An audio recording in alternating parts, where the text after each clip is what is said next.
नमस्कार दोस्तों, मैं सरिता तिवारी हिंदी साहित्य एजुकेशन में आप सभी के इस मंच पर स्वागत करती हूँ, अभिनंदन करती हूँ। दोस्तों, आज हम यूपीएचईएससी यानी असिस्टेंट प्रोफेसर के प्रस्तावित प्रश्नोत्तर भ्रमर गीत जो आपके सिलेबस में है वो मैं पढ़ाने जा रही हूँ। भ्रमर गीत 21 पद से लेकर 70 पद तक आपके सिलेबस में है। तो इस सत्र में आपके प्रस्तावित रचनाएं काव्य और गद्य हैं और काव्य और गद्य में मैं भ्रमर गीत से शुरुआत कर रही हूँ। तो शुरू करने के पहले मैं आपको बताना चाहती हूँ कि भाव क्या है। भाव ये है कि श्री कृष्ण मथुरा चले जाते हैं कृष्ण के वध करने हेतु और उनके जाने के बाद यहाँ गोकुल में सभी लोग उनकी विरह व्यथा में तड़प रहे हैं, क्योंकि वो आने के लिए कह के गए हुए थे लेकिन लौट के नहीं आते हैं। तो गोपियां, ग्वाल बाल सभी लोग उनके विरह वियोग में व्यथित हो रहे हैं। उनकी इस वेदना को, उनके इस कष्ट को, दुख को दूर करने के लिए श्री कृष्ण उद्धव को भेजते हैं। उद्धव श्री कृष्ण के मित्र हैं, परम मित्र हैं, और उद्धव को ज्ञान का अहंकार भी हो जाता है। तो उनके ज्ञान के अहंकार को मिटाने के लिए गोपियों के पास श्री कृष्ण भेजते हैं। प्रेम मार्ग बहुत ही सरल और सहज मार्ग है और ज्ञान मार्ग कठिन है। निराकार ब्रह्म की उपासना करना कठिन है, साकार ब्रह्म की उपासना सरल और सहज है। तो प्रेम का संदेश श्री कृष्ण उद्धव को देना चाहते हैं गोपियों के माध्यम से। तो उद्धव जाते हैं, गोपियों से कहते हैं कि आप लोग योग साधना करें, आप लोग निराकार ब्रह्म की उपासना करें। गोपियां कहती हैं कि हम सभी एकनिष्ठ श्री कृष्ण के उपासक हैं। हम ही नहीं, पूरे गोकुल ग्राम में सभी लोग श्री कृष्ण के उपासक हैं। यहाँ पर आपके निराकार ब्रह्म का उपासना करने वाला कोई नहीं है। तो चलते हैं हम अपने पद पे। अब आपको कठिन शब्दों का अर्थ बताते हुए व्याख्या करने जा रहे हैं। तो शुरू करते हैं। भ्रमर गीत पद संख्या आपका 21 है। गोपियां उद्धव से कहती हैं, गोकुल सबे गोपाल उपासे। हे उद्धव, यहाँ गोकुल में सभी सभी गोपाल श्री कृष्ण उपासी उपासक है, उपासना करते हैं, साधना करते हैं। हे उद्धव, यहाँ निराकार ब्रह्म के आपकी साधना करने वाला कोई नहीं है।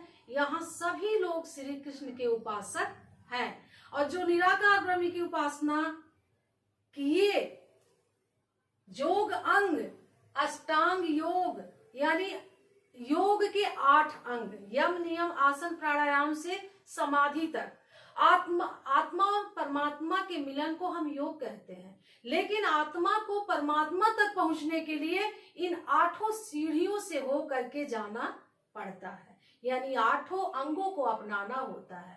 तो गोपियां कहती हैं कि योग अंग यानी इस अष्टांग योग को साधत जिसने साधा, जे साधत जिसने साधत साधना किया, अपनाया, जे उद्धव, हे उद्धव, ते सब वे सभी बसत निवास कर रहे हैं ईसपुर देवनगरी अर्थात काशी।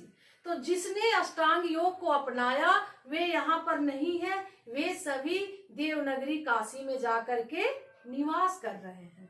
आगे देखते हैं।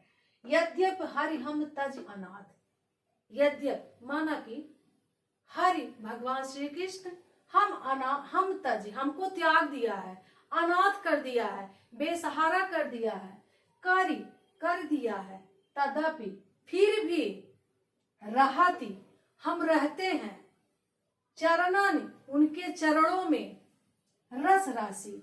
रस राशि का अर्थ समझिए। रस का अर्थ होता है आनंद। जो आपके हिंदी साहित्य में, हिंदी में 9 रस हैं, उन्हीं रसों की मैं बात कर रही हूँ। तो आनंद का रस, और राशि का मतलब होता है भंडार, ढेर। जैसे इकट्ठे में गेहूं चावल रखा रहता है तो उसको राशि बोलते हैं। तो राशि का तात्पर्य है ढेर, इकट्ठा। तो रस राशि आनंद का भंडार, यानी उनके चरणों में, उन चरणों में हम गोपियां लिप्त रहते हैं। वो आनंद के भंडार हैं, वो हम उन्हें त्याग नहीं सकते हैं। यद्यपि उन्होंने हमें त्याग दिया है, लेकिन हम उनको त्याग नहीं सकते हैं।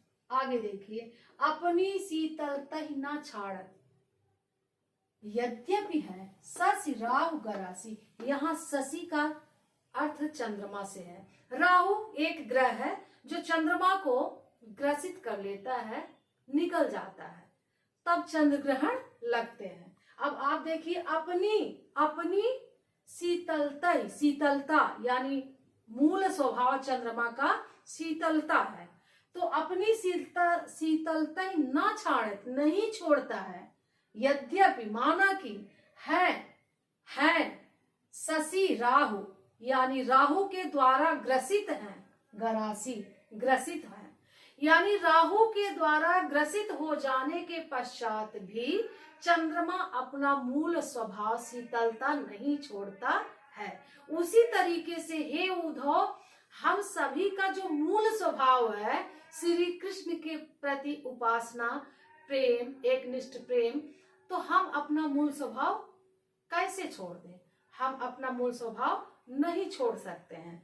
आगे देखिए, का अपराध जोग लिख। यहाँ पे गोपियां कहती हैं कि पता नहीं ऐसा क्या अपराध हमने कर दिया है, हम सभी लोगों ने ऐसी क्या गलती कर दिया है। जोग लिख, योग साधना का संदेश आपके द्वारा श्री कृष्ण ने भेज दिया है। ऐसी कौन सी अपराध हमने किया है कि जो योग साधना, निराकार ब्रह्म की उपासना का संदेश हे उद्धव आपके माध्यम से भेजा है, लिखी पठवत आपके माध्यम से संदेश भेजा है। अब यहाँ पे देखिए, प्रेम भजन का तात्पर्य श्री कृष्ण से ही है।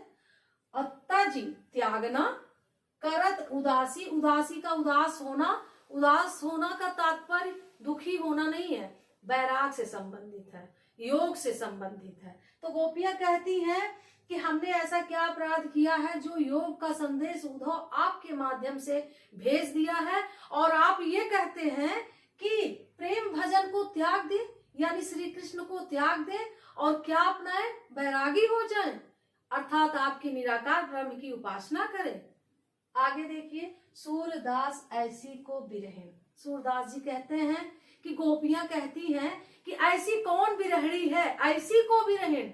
यहाँ गोकुल में ऐसी कौन बिरहणी है जो मांगत मुक्ति तजे गुण राशि, जो मुक्ति के लिए गुण राशि, यहाँ पे भी राशि यानी भंडार है, गुण का मतलब गुणों का भंडार। यहाँ भी किसका संकेत किसकी तरफ है, श्री कृष्ण की तरफ है। तो गोपियां कहती हैं कि हे उद्धव, यहाँ पे कौन ऐसी बिरहणी है जो श्री कृष्ण को त्याग कर आपके योग को अपनाएगी, आपकी योग साधना, आपके निराकार ब्रह्म की उपासना करेगी।